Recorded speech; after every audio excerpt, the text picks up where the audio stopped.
আসসালামু আলাইকুম, স্বাগত জানাচ্ছি আরটিভি দুপুরের সংবাদে। পুরো সময় আপনাদের সঙ্গে আছি আমি ফাহমিদা সালাম। সেনাবাহিনী কর্মকর্তাদের পদোন্নতির ক্ষেত্রে রাজনৈতিক মতাদর্শ ও ব্যক্তিগত পছন্দ অপছন্দের ঊর্ধ্বে থেকে পেশাগত দক্ষতা, সততা ও যোগ্যতাকে অগ্রাধিকার দেওয়ার নির্দেশ দিয়েছেন প্রধানমন্ত্রী তারেক রহমান। সকালে সেনা সদর দপ্তরে সেনা সদর নির্বাচনী পর্ষদ 2026-এর আনুষ্ঠানিক উদ্বোধনে তিনি এ নির্দেশনা দেন। প্রথম পর্বের এই পদোন্নতি পর্ষদে বাংলাদেশ সেনাবাহিনীর কর্নেল থেকে ব্রিগেডিয়ার জেনারেল এবং লেফটেন্যান্ট কর্নেল থেকে কর্নেল পদবীর যোগ্য কর্মকর্তারা পরবর্তী পদোন্নতির জন্য বিবেচিত হবেন। অভ্যন্তরীণ শান্তি শৃঙ্খলা, স্থিতিশীলতা ও দুর্যোগ মোকাবেলায় বেসামরিক প্রশাসনকে সহায়তা করার জন্য ধন্যবাদ জানান সেনা সদস্যদের। অনুষ্ঠানে আরও উপস্থিত ছিলেন প্রধানমন্ত্রীর প্রতিরক্ষা উপদেষ্টা brigadier general AKM Shamsul Islam ও সেনাবাহিনীর প্রধান জেনারেল ওয়াকারুজ্জামান।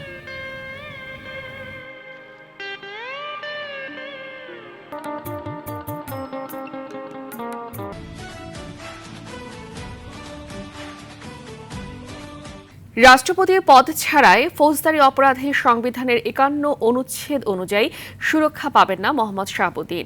প্রসিকিউশন চাইলে জুলাইয়ের মানবতাবিরোধী অপরাধে বিচারের কাঠগড়ায়ও দাঁড় করাতে পারে, জানিয়েছেন সংবিধান বিশেষজ্ঞ ডক্টর শরীফ ভূঁইয়া। এদিকে বিচার দাবির প্রশ্নে সংবিধানের দায়মুক্তি তুলে ধরেছেন সদ্য পদত্যাগ করা রাষ্ট্রপতি জিএম মাহমুদের রিপোর্ট। বিচার করবে। একদিকে বিচারের দাবি, অন্যদিকে সংবিধানের দায় মুক্তি, দুই দোলাচলে কার্যত কিছুটা বিপাকে সদ্য পদত্যাগ করা রাষ্ট্রপতি মোহাম্মদ শাহাবুদ্দিন, যিনি শুক্রবার বিকেলে গুরুতর শারীরিক অসুস্থতা দেখিয়ে ছেড়েছেন রাষ্ট্রপতির পদ। দায়িত্ব সামলাচ্ছেন জাতীয় সংসদের স্পিকার হাফিজউদ্দিন আহমদ। পদত্যাগপত্র আমি গ্রহণ করেছি। 24-এর গণঅভ্যুত্থানে 5 আগস্ট আওয়ামী সরকারের পতন হলে দাবি উঠে পতিত সরকারের নিয়োগকৃত দেশের 22তম এ রাষ্ট্রপতির অপসারণ ও বিচারের। পদত্যাগ করায় এবার জোরালো হয়েছে বিচারের দাবি। এ দাবিকে উড়িয়ে দিয়েছেন এক সময়ের দায়রা জজ মোহাম্মদ শাহাবুদ্দিন, তুলে ধরেছেন সংবিধানের দায় মুক্তি। আর্টিকেল 51 অব দ্য কনস্টিটিউশনে পড়ে যায়, দেখুক। তবে আসলেই কি তিনি দায়মুক্ত? ব্যাখ্যা দিয়েছেন বিগত অন্তর্বর্তী সরকারের সংবিধান সংস্কার কমিশনের সদস্য ডক্টর শরীফ ভূঁইয়া। বলেন, এ সুরক্ষা কেবল রাষ্ট্রপতির দায়িত্ব পালনকালীন। যখন রাষ্ট্রপতি আর পদে থাকেন না, তখন তার বিরুদ্ধে ফৌজদারি মামলা করার ব্যাপারে সাংবিধানিক কোনো প্রতিবন্ধকতা নাই। রাষ্ট্রপতি হুসেইন মোহাম্মদ এরশাদ পদে থাকাকালীন যে সমস্ত দুর্নীতি করেছিলেন, পদ ছাড়ার পরে সেগুলোর ব্যাপারে ওনার বিরুদ্ধে মামলা হয়েছিল, সাজাও হয়েছিল। আরও জানান, ট্রাইব্যুনালের প্রসিকিউশন চাইলে জুলাই আন্দোলনকালীন গণহত্যায় নির্লিপ্ত থেকে সম্মতির অপরাধে বিচারের কাঠগড়ায়ও তাকে দাঁড় করাতে পারে। গুরুতর মানবাধিকার যখন 1 মাসের উপর ধরে বাংলাদেশে হচ্ছিল, তখন অবশ্যই রাষ্ট্রের সর্বোচ্চ ব্যক্তি হিসাবে ওনার একটা দায়িত্ব ছিল, সেটা উনি পালন করতে ব্যর্থ হয়েছেন এবং এর ফলে হয়তো উনি এই অপরাধের সাথে একভাবে জড়িত হয়ে গেছেন। এদিকে হৃদরোগ, ডায়াবেটিস ও কিডনি জটিলতা সহ অটোনমিক নিউরোপ্যাথি নামক রোগে ভুগছেন জানিয়ে উন্নত চিকিৎসা নিতে বিদেশে যাওয়ার প্রয়োজনীয়তা তুলে ধরেছেন সাবেক রাষ্ট্রপতি শাহাবুদ্দিন। এবার অপেক্ষা সময়ের। উন্নত চিকিৎসা করা দেশে এবং বিদেশে। GM Mahmud, RTV, Dhaka.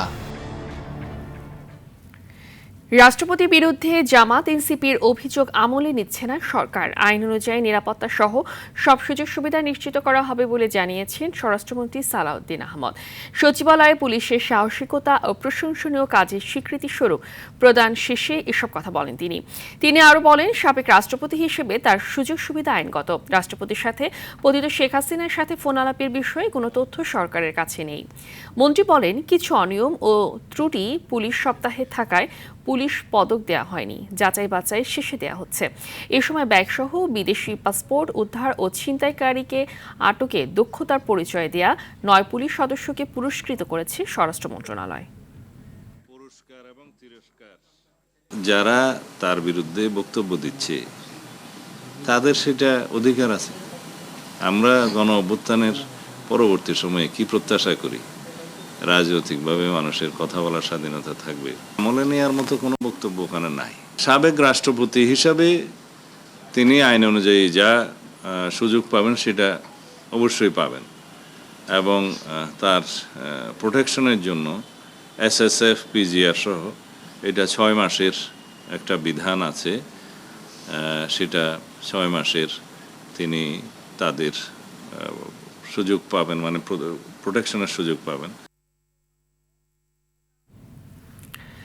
দক্ষিণ এশীয় আঞ্চলিক সহযোগিতা সংস্থা সার্ককে আরও কার্যকর ও গতিশীল করার প্রয়োজনীয়তার উপর জোর দিয়েছেন মালদ্বীপের প্রেসিডেন্ট মোহাম্মদ মুইজ্জু ও বাংলাদেশের পররাষ্ট্রমন্ত্রী খলিলুর রহমান। মালদ্বীপের 61তম স্বাধীনতা দিবসের অনুষ্ঠানে বিশেষ অতিথি হিসেবে যোগ দিতে মালেতে পৌঁছানোর পর দেশটির প্রেসিডেন্টের সঙ্গে হওয়ার সৌজন্য সাক্ষাতে তারা সার্ক নিয়ে নিজেদের অবস্থান তুলে ধরেন। সকালে পররাষ্ট্র মন্ত্রণালয় এক সংবাদ বিজ্ঞপ্তিতে জানানো হয়, শনিবার বিকেলে মালে পৌঁছলে বিমানবন্দরে তাকে স্বাগত জানান মালদ্বীপের পররাষ্ট্রমন্ত্রী ইরুথিসাম আদম। পরে পররাষ্ট্রমন্ত্রী খলিলুর রহমান মালদ্বীপের প্রেসিডেন্টের কার্যালয়ে গিয়ে প্রেসিডেন্ট মোহাম্মদ মুইজ্জুর সঙ্গে দেখা করেন। এ সময় খলিলুর রহমান বাংলাদেশের প্রধানমন্ত্রী তারেক রহমানের পক্ষ থেকে মালদ্বীপের প্রেসিডেন্টকে উষ্ণ শুভেচ্ছা জানান।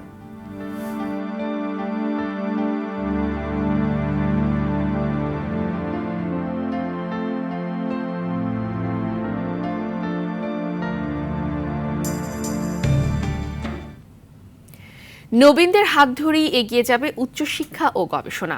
সরকার এক্ষেত্রে সর্বোচ্চ সহযোগিতা করবে বলে মন্তব্য করলেন বিএনপি মহাসচিব এবং স্থানীয় সরকার, পল্লী উন্নয়ন ও সমবায় মন্ত্রণালয় মন্ত্রী মির্জা ফখরুল ইসলাম আলমগীর।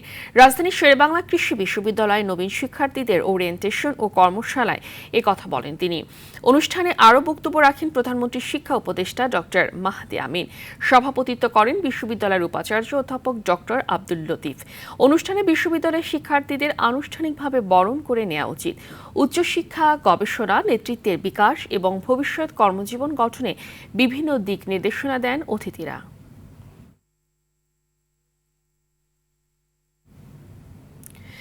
জুলাই গণ অভ্যুত্থানে বৈষম্য বিরোধী ছাত্র আন্দোলনের সময় রাজধানী মোহাম্মদপুরের ট্রাকের চালক মোহাম্মদ হোসেন হত্যা মামলায় ভারতে পলাতক সাবেক প্রধানমন্ত্রী শেখ হাসিনা সহ 34 জনের বিরুদ্ধে চার্জ গঠনের শুনানি পিছিয়ে 13 আগস্ট ধার্য করেছে আদালত। দুপুরে ঢাকার 4 নম্বর বিশেষ জজ রবিউল আলমের আদালত এ আদেশ দেয়। গত 25 জুন আসামিরা অনুপস্থিত থাকায় রাষ্ট্রপক্ষ চার্জ গঠন শুনানি পেছাতে সময়ের আবেদন করলে তা মঞ্জুর করেন বিচারক। মামলায় অভিযোগ, বৈষম্য বিরোধী ছাত্র আন্দোলন চলাকালে 2024 সালের 19 জুলাই মোহাম্মদপুরের চাঁদ উদ্যান এলাকায় গুলিতে নিহত হন ট্রাক চালক মোহাম্মদ হোসেন। এই ঘটনায় 2024 সালের 31 আগস্ট নিহত ব্যক্তির মা রিনা বেগম বাদী হয়ে মোহাম্মদপুর থানায় হত্যা মামলা দায়ের করেন।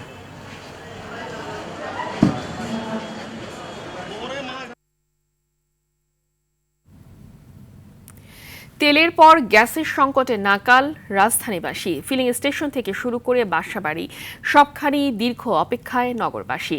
সিএনজির ফিলিং স্টেশনগুলোতে দিনরাত দীর্ঘ লাইনে গ্যাসের অপেক্ষায় থেকেও ঠিকমতো গ্যাস পাচ্ছেন না যানবাহনের চালকরা। দিনের বড় একটি সময় পাম্পেই কাটছে চালকদের। এমন পরিস্থিতিতে আয় ব্যাহত হওয়ায় ক্ষোভ প্রকাশ করেন।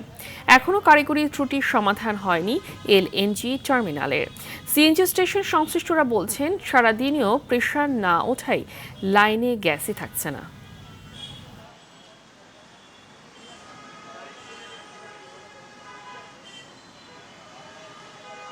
আমি ভোর 5টায় বাইরেছি, বের হয়ে পাম্পে সিরিয়াল দিছি, দেওয়ার পরে 8টা বাজে গ্যাস পাইছি 100 টাকার। একবার গ্যাস নিলে কিন্তু হইতো, সেখানে প্রেশার না থাকাতে 3বার গ্যাস নিতে হয়। এই সমস্যার সমাধান করার মতো যত দ্রুত সম্ভব এই সমস্যার সমাধান না করলে আমাদের অবস্থা খারাপ। এই জায়গার মধ্যে যদি একবার সিরিয়াল দিই 3 ঘন্টা 4 ঘন্টা সিরিয়াল লাগে, তার ভিতরে পাই কত 60 টাকা 70 টাকা। আমাদের তো আর্থিক ক্ষতি হচ্ছে। আমরা যদি বন্ধ রাখি, জায়গা ভাড়া তো আর বিআরটিসি সরকারি জায়গা মাফ করবে না, ভাড়া দেওয়াই লাগবে। দর্শক, এই মুহূর্তে রাজধানীর কাউরান বাজার এলাকা থেকে যোগ দিচ্ছেন সহকর্মী সাকিবুর রহমান। সাকিব, সিএনজি স্টেশনের পরিস্থিতি কেমন দেখছেন এবং সংকট কবে নাগাদ সমাধান হতে পারে, বিস্তারিত জানাবেন।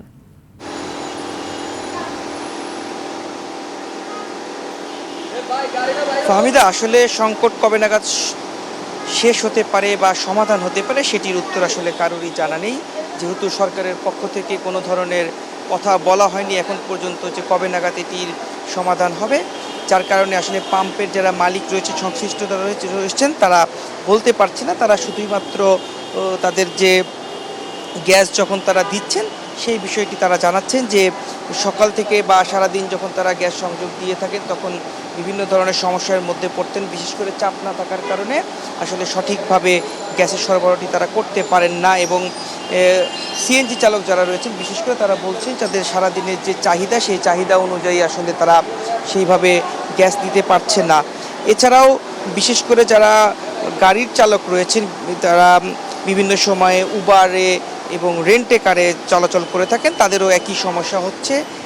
তাদের যে নিয়মিত ট্রিপ সেটি তারা শেষ করতে পারছেন না, কারণ 3, 4, 5, 6 ঘন্টাও অনেকের অপেক্ষা করতে হচ্ছে, তারপরে গ্যাস নিতে পারছেন। আমরা রাজধানী জুড়ে দেখেছি অনেকগুলো গ্যাসের যে পাম্প রয়েছে, ফিলিং স্টেশন রয়েছে, সেগুলো আসলে বন্ধ রয়েছে। এবং যারা সংশ্লিষ্ট রয়েছেন বিশেষ করে সিএনজি চালক, গাড়ির চালক, তারা চাচ্ছেন যেন খুব দ্রুত এই সমস্যাটির সমাধানের উদ্যোগ নেয় সরকার। পাশাপাশি যারা মালিক রয়েছেন সিএনজি স্টেশনে তারাও চাচ্ছেন যে দ্রুত যাতে সমস্যা হয়, কারণ তাদেরও সেখানে ব্যবসায়িক আর্থিক ক্ষতির সম্মুখীন হতে হচ্ছে। তো এই ছিল আমার কাছে সর্বশেষ। ফাহমিদা, ধন্যবাদ আপনাকে। এদিকে গাজীপুরের কালিয়াকৈর সহ বিভিন্ন স্থানে তীব্র গ্যাস সংকট দেখা দিয়েছে। এতে ভোগান্তিতে পড়েছে চালকরা। গ্যাস সংকটে সড়কে যানবাহনের সংখ্যাও কমে গেছে। সবচেয়ে বিপাকে পড়েছে সিএনজি চালিত পরিবহনগুলো। এদিকে বাসাবাড়িতেও গ্যাস সংকট আছে। সকালে উপজেলার বিভিন্ন সিএনজি স্টেশনে দীর্ঘ সময় ধরে অপেক্ষা করছে চালকরা। গ্যাস সংকটের প্রভাব পড়েছে শিল্প কারখানাগুলোতেও। অভিযোগ রয়েছে একদিকে গ্যাসের সংকট, অন্যদিকে কারখানার বড় বড় লরিতে গ্যাস দেওয়ার কারণে দুর্ভোগ বাড়ছে।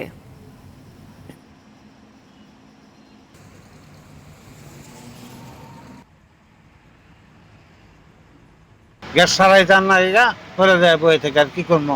গ্যাস ছাড়া তো গাড়ি চলবো না। 2 ঘন্টা সিরিয়াল ধরে দেখা যায় 300 টাকার গ্যাস পাই।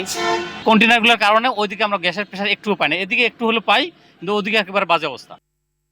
গ্যাসের দাবিতে গাজীপুরের টঙ্গীতে তিতাস গ্যাসের আঞ্চলিক বিক্রয় ও বিপণন কেন্দ্র ঘেরাও করে বিক্ষোভ করেছে এলাকাবাসী। এ বিষয়ে আরো জানাতে সরাসরি যোগ দিচ্ছেন সহকর্মী নাইমুল হাসান। নাইমুল, গ্যাস সংকট ও বিক্ষোভের বিষয়ে বিস্তারিত কি তথ্য আছে আপনার কাছে জানাবেন? ফাহমিদা, আজকে দুপুর 12টা নাগাদ কিন্তু টঙ্গীর এই তিতাস গ্যাসের যে আঞ্চলিক বিক্রয় বিপণন কেন্দ্র সেটির সামনে কিন্তু এলাকাবাসী জড়ো হয়ে বিক্ষোভ করেছে। তারা আসলে দাবি করেছে প্রায় 2 বছর যাবত তারা এই গ্যাস সংকটে ভুগছেন এবং বিগত 3 মাস যাবত তারা গ্যাস পাচ্ছেন না। এছাড়া গাজীপুরের টঙ্গী কিন্তু একটি শ্রমিক দূষিত এলাকা। এখানে কিন্তু শিল্প কারখানার সংখ্যা প্রায় 500-র মতো। তো অধিকাংশ কারখানায় কিন্তু গ্যাসের একটি চাহিদা রয়েছে। তো বিগত গ্যাস সংকট দেখা দিয়েছে, আর এই গ্যাস সংকট দেখা দেয় কিন্তু শিল্প উৎপাদন অনেকটাই ব্যাহত হচ্ছে বলে জানিয়েছিলেন এখানকার যে শিল্প মালিক সমিতি আছে এবং কারখানার মালিকরা, তারা আমাকে জানিয়েছেন। তাছাড়া আজকে সকালবেলা আবাসিকে গ্যাস সংকট থাকায় কিন্তু এলাকাবাসী অর্থাৎ টঙ্গীর বিভিন্ন ওয়ার্ডের এলাকাবাসীরা এখানে এসেছিলেন। তারা এখানে এই কার্যালয়টি ঘেরাও করেছিলেন এবং তারপর হচ্ছে এইখানকার যিনি দায়িত্বপ্রাপ্ত ব্যবস্থাপক আছেন তার আশ্বাসেই কিন্তু আঞ্চলিক যে গ্যাসের যে সংকট, সেই সংকট নিরসনের যে আশ্বাস দেওয়া হয়েছে যে এটি আসলে জাতীয় গ্রিড এবং হচ্ছে যদি অঞ্চলগত কোনো লাইনে সমস্যা থাকে তবে সেটি কিন্তু এই আঞ্চলিক কার্যালয়ের যে যারা দায়িত্বে আছেন তারা চেষ্টা করবেন, তিনি আমাদেরকে জানিয়েছেন। তারপর কিন্তু এলাকাবাসীরা তাদের আশ্বাসে কিন্তু ফিরে গিয়েছে। তো এই ছিল টঙ্গীর আঞ্চলিক বিপণন কেন্দ্র, তিতাস বিপণন কেন্দ্র থেকে সর্বশেষ। ফাহমিদা, ধন্যবাদ আপনাকে। অপরিকল্পিত নগরায়ন, যানজট, জলাবদ্ধতা ও মাত্রাতিরিক্ত জনসংখ্যা চাপে ধ্বংসের মুখে ঢাকার পরিবেশ। বিশেষজ্ঞরা বলছেন এই সংকট কাটাতে প্রয়োজন বিকেন্দ্রীকরণ ও সমন্বিত উদ্যোগের পাশাপাশি আইনের শাসন। অবাসযোগ্য ঢাকা নিয়ে অঙ্কন চৌধুরীর 2 পর্বের প্রতিবেদনের আজ দেখুন 2য় পর্ব। বিশ্বের উন্নত শহরগুলো যখন স্বাস্থ্যসেবা, গণপরিবহন, নগর ব্যবস্থাপনা ও জীবনযাত্রার মান উন্নয়নে প্রতিনিয়ত এগিয়ে যাচ্ছে, তখন ঢাকা হাঁটছে ঠিক যেন তার উল্টো পথে। ফলে আন্তর্জাতিক বাসযোগ্যতা সূচকে ধারাবাহিকভাবে পিছিয়ে পড়ছে এই মেগাসিটি। বিশ্বের সবচেয়ে অবাসযোগ্য শহরের তালিকায় বর্তমানে ঢাকার অবস্থান 3য়, যেখানে নাগরিক সুবিধা কেবল কাগজে কলমে, আর বাস্তবতায় শুধুই অন্তহীন ভোগান্তি। আন্তর্জাতিক সূচকে 2021 সালে 140টি শহরের মধ্যে ঢাকার অবস্থান ছিল 137তম। 2022 সালে 172টি শহরের তালিকায় তা আরও পিছিয়ে নেমে আসে 166তম স্থানে এবং 2023 সালে 173টি শহরের মধ্যে একই অবস্থানে স্থবির থাকে শহরটি। এরপর 2024 সালে আরও 2 ধাপ পিছিয়ে ঢাকার অবস্থান হয় 168তম। 2025 সালে পরিস্থিতি আরও অবনতি ঘটে এবং শহরটি 171তম স্থানে গিয়ে ঠেকে। সবশেষ 2026 সালে একই অবস্থান ধরে রেখে শহরটি হয়ে ওঠে বিশ্বের তৃতীয় অবাসযোগ্য শহর হিসেবে। পরিবেশবিদরা বলছে বিকেন্দ্রীকরণই ঢাকার বর্তমান পরিস্থিতি থেকে মুক্তির একমাত্র পথ। আমাদেরকে চিহ্নিত করতে হবে যে কোন কোন কারণগুলো এই বসবাসযোগ্যতা হারানোর ক্ষেত্রে ভূমিকা রাখছে, চিহ্নিত করে সেগুলো একটি একটি সমাধান করে আমাদের বসবাসযোগ্যতা ফেরত আনতে হবে। এদিকে নগর পরিকল্পনাবিদরা বলছেন ঢাকার বিদ্যমান সংকট কাটাতে প্রয়োজন দীর্ঘমেয়াদী পরিকল্পনা। আপনি ট্রাফিকের সলিউশনের কথা বলেন, ড্রেনেজের সমস্যার কথা বলেন, এনভায়রনমেন্টের এই যে এয়ার কোয়ালিটি, ওয়াটার কোয়ালিটির যে অবস্থা, এগুলো ইমপ্রুভমেন্টের জন্য আপনাকে দীর্ঘমেয়াদী অনেক ধরনের পরিকল্পনা নিয়ে আগালে আপনার এই ইন্ডিকেটরগুলোতে মার্কিংটা ভালো আসতে পারে। পাশাপাশি প্রয়োজন সরকারের নগর উন্নয়ন ও ব্যবস্থাপনার সাথে জড়িত সবাইকে একসাথে কাজ করা। যে প্রতিষ্ঠানগুলো নগর উন্নয়ন এবং ব্যবস্থাপনার সাথে যুক্ত, প্রত্যেকটি সংস্থার সাথে সম্মিলিতভাবে একটা গোল নিয়ে যদি আমরা আগাতে পারি এবং প্রত্যেকটা ইন্ডিকেটর ধরে ধরে যদি আমরা কাজ করি, তাহলে অবশ্যই ইমপ্রুভমেন্টের সুযোগ আছে। বিশ্বের তৃতীয় অবাসযোগ্য শহরের তকমা শুধু একটি আন্তর্জাতিক র্যাঙ্কিং নয়, বরং রাজধানীর কোটি মানুষের বাস্তবতা। আর এই বাস্তবতা পরিবর্তনের প্রয়োজন পরিকল্পিত নগরায়ন, পরিবেশ রক্ষা, কার্যকর সুশাসন এবং দীর্ঘমেয়াদী রাজনৈতিক অঙ্গীকার। অঙ্কন চৌধুরী, RTV, ঢাকা। আওয়ামী শাসনামলে রাষ্ট্রের আইনশৃঙ্খলা বাহিনীর দায়িত্বপ্রাপ্তরা যেভাবে হত্যাকাণ্ডে জড়িত হয়েছিলেন তা রাষ্ট্রের জন্য অ্যালার্মিং বলে মন্তব্য করেছেন আন্তর্জাতিক অপরাধ ট্রাইব্যুনাল 2। দুপুরে ট্রাইব্যুনালের কক্সবাজারে ক্রসফায়ারে একরামুল হত্যা মামলায় শেখ হাসিনা ও তৎকালীন র্যাব কর্মকর্তা সহ 11 জনের বিরুদ্ধে আনুষ্ঠানিক অভিযোগ দাখিল করলে এমন মন্তব্য করে ট্রাইব্যুনাল। পরে একই ট্রাইব্যুনালে জুলাই আন্দোলনে সাভারে এনসিপি থেকে ফেলে আসাবুল ইসলাম হত্যা মামলার সাবেক MP সাইফুল সহ 19 জনের বিরুদ্ধে আনুষ্ঠানিক অভিযোগ জমা দেন চিফ প্রসিকিউটর। দুটি মামলায় পরবর্তী শুনানি 25 আগস্ট। এদিকে ট্রাইব্যুনাল 1-এ শতাধিক মানুষকে গুম খুনের মামলায় সাবেক সেনা কর্মকর্তা জিয়াউল হাসানের বিরুদ্ধে সাক্ষ্য গ্রহণ চলছে।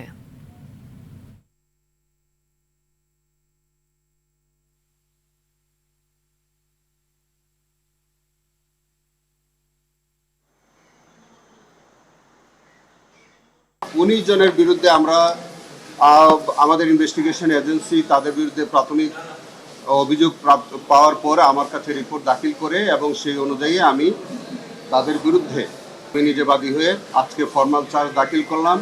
আগামী 26 তারিখে এটি পরবর্তী এই প্রতিবেদন মানে এক্সিকিউশন রিপোর্টের জন্য দিন ধার্য করেছে। দীর্ঘ প্রায় 10 বছর পর পদোন্নতি পেয়ে বাংলাদেশ নির্বাচন কমিশন সচিবালয়ের অতিরিক্ত সচিব হিসেবে যোগদান করেছেন মোহাম্মদ শামসুল আলম। চুক্তিভিত্তিক নিয়োগে অতিরিক্ত সচিব পদে যোগ দেওয়ায় তাকে ফুলের শুভেচ্ছা জানিয়েছেন বাংলাদেশ ইলেকশনস অফিসার্স অ্যাসোসিয়েশনের নেতৃবৃন্দ। মোহাম্মদ সাইফুল আলম দীর্ঘদিন নির্বাচন কমিশনের ডেপুটি সেক্রেটারি হিসেবে দায়িত্ব পালন করে অবসরে যান। প্রায় 10 বছর পর পুনরায় অতিরিক্ত সচিব পদে যোগদান করায় নির্বাচন কমিশন সচিবালয় কর্মকর্তা কর্মচারী সহ সংশ্লিষ্ট বিভিন্ন শাখা ও মাঠ পর্যায়ের কর্মকর্তারা তাকে ফুল দিয়ে শুভেচ্ছা জানান। IDLC পরিবর্তনের পথে বাংলাদেশ। বগুড়াকে পরিকল্পিত আধুনিক ও টেকসই নগর হিসেবে গড়ে তুলতে বগুড়া উন্নয়ন কর্তৃপক্ষ আইন 2026-এর খসড়া চূড়ান্ত অনুমোদন দিয়েছে মন্ত্রিসভা। বৃহস্পতিবার প্রধানমন্ত্রী তারেক রহমানের সভাপতিত্বে মন্ত্রিপরিষদ সভায় এই সিদ্ধান্ত নেওয়া হয়। আইনটি কার্যকর হলে চেয়ারম্যান, সার্বক্ষণিক সদস্য এবং বিভিন্ন সরকারি সংস্থার প্রতিনিধিদের সমন্বয়ে গঠিত হবে বগুড়া উন্নয়ন কর্তৃপক্ষ নামে সংবিধিবদ্ধ প্রতিষ্ঠান। এই কর্তৃপক্ষ পর্যায়ভিত্তিক মহাপরিকল্পনা, উন্নয়ন পরিকল্পনা, স্থানীয় পরিকল্পনা প্রণয়ন ও বাস্তবায়নের দায়িত্ব পালন করবে। গণশুনানি ও বিধিবদ্ধ প্রক্রিয়া অনুসরণ করে এসব পরিকল্পনা চূড়ান্ত করা হবে। ন্যাশনাল লাইফ ইন্স্যুরেন্স আন্তর্জাতিক সংবাদ। যুক্তরাষ্ট্রের কড়া নৌ অবরোধে মধ্যপ্রাচ্যে আবারও বাড়ছে সামরিক উত্তেজনা। আরব সাগরে বাণিজ্যিক জাহাজে মার্কিন সেনা তল্লাশি, সৌদির তেল স্থাপনায় হুতিদের ড্রোন হামলা এবং কাস্পিয়ান সাগরে ইরানি জাহাজে ইউক্রেনের হামলার পরিস্থিতি এখন জটিল। তবে সংঘাত এড়াতে ওমানে হুতি সৌদি বৈঠক অনুষ্ঠিত হয়েছে। বিস্তারিত আজহাল স্বপ্নিলের প্রতিবেদনে। ইরানের বন্দরগুলো ঘিরে নৌ অবরোধ আরও জোরদার করেছে যুক্তরাষ্ট্র। আরব সাগরে বাণিজ্যিক তেলবাহী জাহাজে তল্লাশি চালিয়েছে সেনকম। এছাড়া ওমান উপসাগরে অবরোধ অমান্য করায় একটি ট্যাঙ্কার অচল করার দাবি করেছে তারা। ইয়েমেনে সৌদি হামলার কঠোর জবাব দিয়েছে হুতি বিদ্রোহীরা। সৌদির আরামকোর জিজান ও ইয়ানবু তেল শোধনাগারে নতুন করে ক্ষেপণাস্ত্র ও ড্রোন হামলা চালিয়েছে তারা। তবে সংঘাত থামাতে ওমানে দুই পক্ষ বৈঠকে বসেছে। এর মধ্যে কাস্পিয়ান সাগরে নতুন উত্তেজনা সৃষ্টি হয়েছে। সেখানে ইরানের সামরিক সরঞ্জাম বহনকারী এক জাহাজে হামলা চালিয়েছে ইউক্রেন। এতে এক নাবিক নিহত হয়েছেন। এ ঘটনায় ক্ষুব্ধ তেহরান ইউক্রেনীয় কূটনীতিককে তলব করে কড়া প্রতিবাদ জানিয়েছে। মধ্যপ্রাচ্যের বাকি অংশগুলোতেও থামছে না রক্তক্ষয়। গাজায় ইসরায়েলি বাহিনীর হামলায় নিহতের সংখ্যা ৭৩,০০০ ছাড়িয়েছে। অন্যদিকে আন্তর্জাতিক যুদ্ধবিরতি চুক্তি তোয়াক্কা না করে লেবাননের দক্ষিণাঞ্চলে নতুন করে বিমান হামলা চালিয়েছে ইসরায়েল। যুক্তরাষ্ট্রের সঙ্গে সম্ভাব্য আলোচনার বিষয়ে ওয়াশিংটনের দাবি পুরোপুরি প্রত্যাখ্যান করেছে তেহরান। ইরান সাফ জানিয়ে দিয়েছে বিদেশি কোনো শক্তির চাপের মুখে তারা মাথা নত করবে না। অবরোধ ও চতুর্মুখী সংঘাতের মধ্য দিয়ে হরমুজ প্রণালী এখন রণক্ষেত্র। পরিস্থিতি সামাল দিতে ওমানের মধ্যস্থতায় এখন আঞ্চলিক স্থিতিশীলতার শেষ ভরসা। আজহার স্বপ্নিল, RTV। দুপুরের সংবাদ এই পর্যন্তই। জেলার সংবাদ বিকেল 5:30টায় দেখার আমন্ত্রণ রইল। ধন্যবাদ সবাইকে।